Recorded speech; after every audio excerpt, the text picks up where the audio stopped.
When my dad was a kid, he was helping an old man that had racing horses.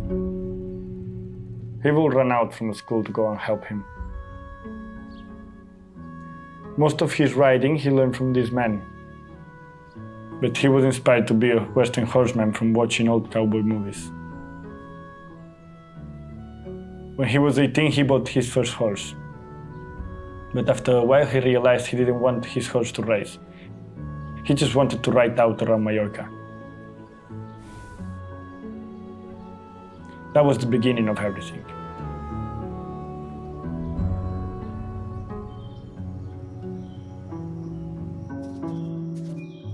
Horses were always a natural part of life for my family. My father told all of us how to ride. I always thought when I was a kid, why can't I just go to school with my horse and tie it up? Turning 8 was a really important moment for me, because then I was allowed to go on long rides with my father and my brother. We would camp out with the horses and not come home for days.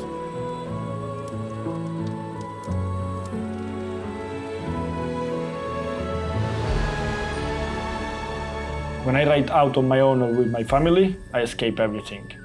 It's just me and the horse. It's just me and nature. I forget all my stresses, I forget what day it is. It's simple, it's freedom.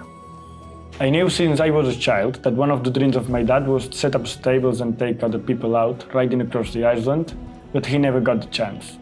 I remember we went out for a 3-day ride and I told him my plan and said, why don't we try to make it happen?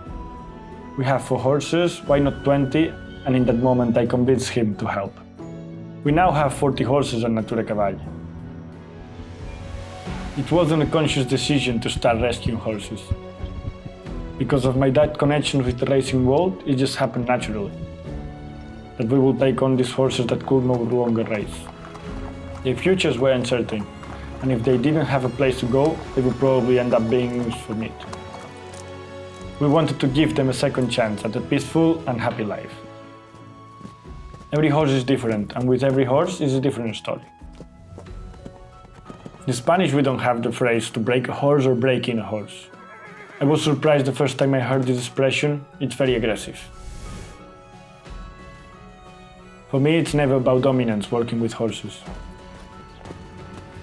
It's a relationship that goes both ways. Communicating with horses is about body language and your mental state, not so much how we talk to them. With my dad and his experience with horses, he knows a bit more and has different ways of communicating with them. Sometimes if I'm training a horse and feel it's not a good day for me mentally, I just won't do it today.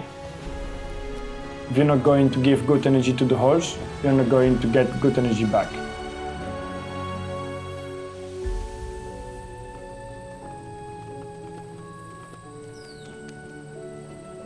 I love riding on my own, but riding has always been something that connects us as a family.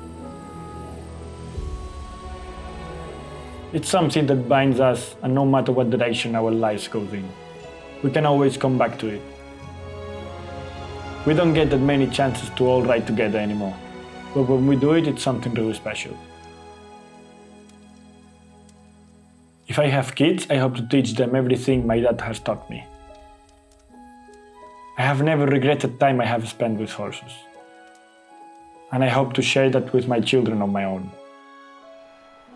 Yes, it's hard work, but to see the change that you can make on a horse that the world has given up on, to say I believe in you and be able to give that horse a new life. I wouldn't trade that for anything. I hope what I do gives horses the sense of freedom that they give me. I am Xavier Ferrer-Rojo, and I am a Mallorcan horseman.